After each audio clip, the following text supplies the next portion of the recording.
Today we're talking about chin-ups and different progressions to get you to your chin-up.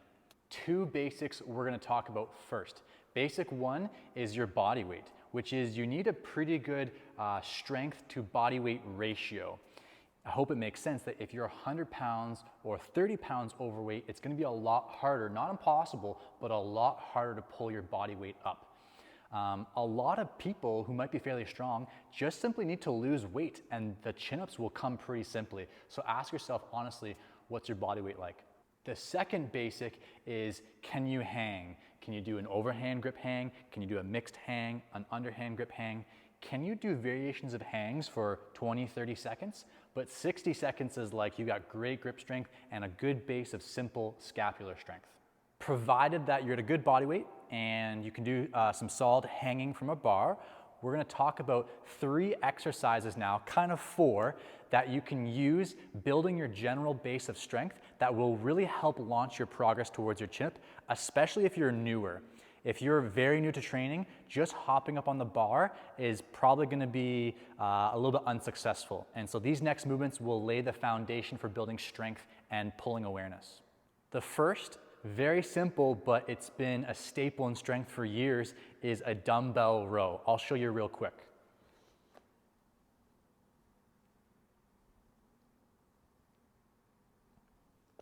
So dumbbell rows have been around for years, decades, because they're great for building lat strength and general muscle in the back of your upper and mid back.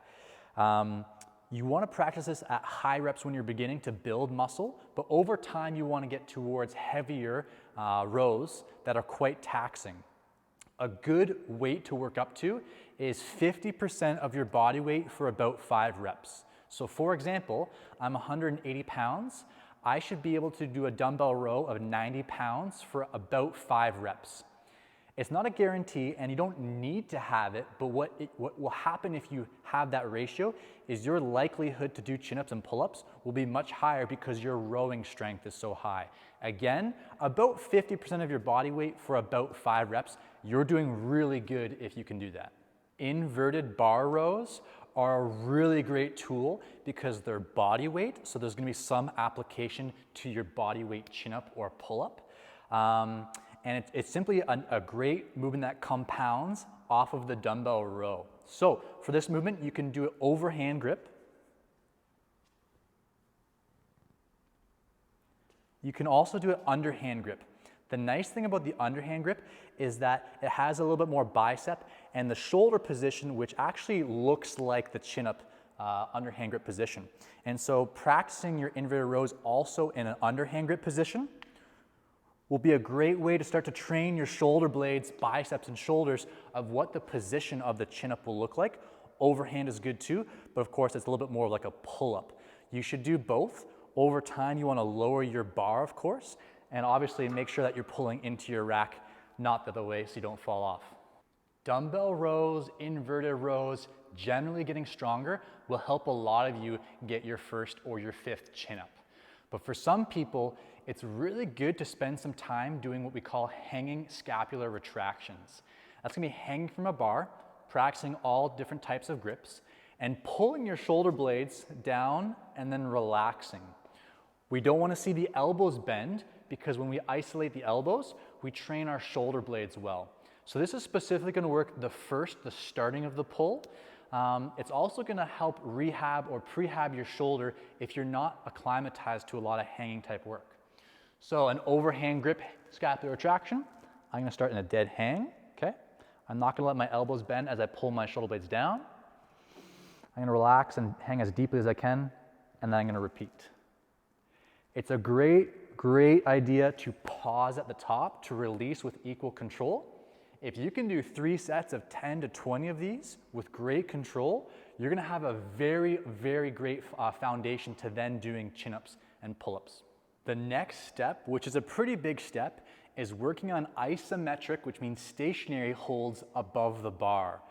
So what you're gonna do with this, if we're doing chin-up first, hands under hand grip, you can keep your toes on a bench or a chair for help. You're gonna get yourself above the bar, meaning your chin is above the bar, and you're gonna hold that position for 5, 10, 15, 20 seconds is a good amount if you can get to that point. Start with feet on the bench. Over time, go down to 1 foot, and then over time, see if you can work on this drill with no assistance.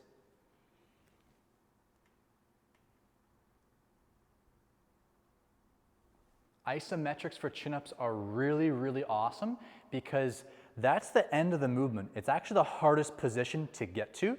And so we're gonna specifically build strength and awareness and mobility in that end range position. And like I said, if you can do that for 10, 15 seconds for several sets, you're gonna have a really great base to get you to your chin-up.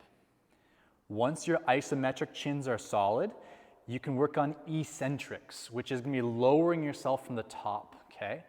With an eccentric chin-up, a really good standard is somewhere between 5 and 10 seconds of tension, which is you're at the top, you take a long time to go down, and you wanna have control even when you lock out your elbow. So I'll show you what a good rep looks like here.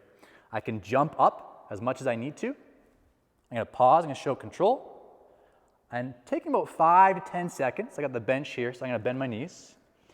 I wanna lower to that full hang with as much control as possible.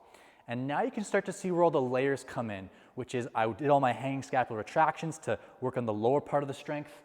I worked on isometric strength above, and now I'm tying it all together in an eccentric chin-up.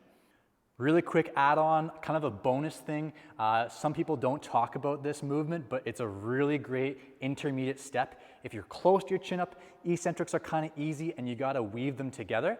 We call this a segmented eccentric chin-up, which is you're gonna pause at certain portions through the movement. Pause the top, go down a couple inches, pause again, and repeat all the way through. If you can do a segmented chin for several sets, that's further strength that you have to help you towards your chin-up.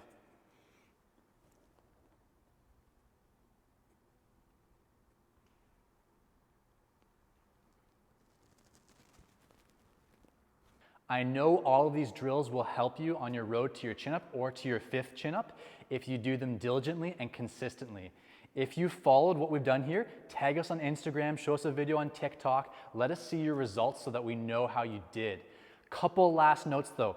Bicep curls will help. They're not gonna make or break, but they can help. Face pulls, pull aparts, there's a lot of other movements you'll see people talk about. They can all help, but the movements that we showed today are the big ones. So definitely sprinkle in other stuff if you want to. They're gonna help keep your shoulders healthy. They're gonna help work on aesthetics and keep balance in your elbows. But the big movements are what we showed you today. Good luck.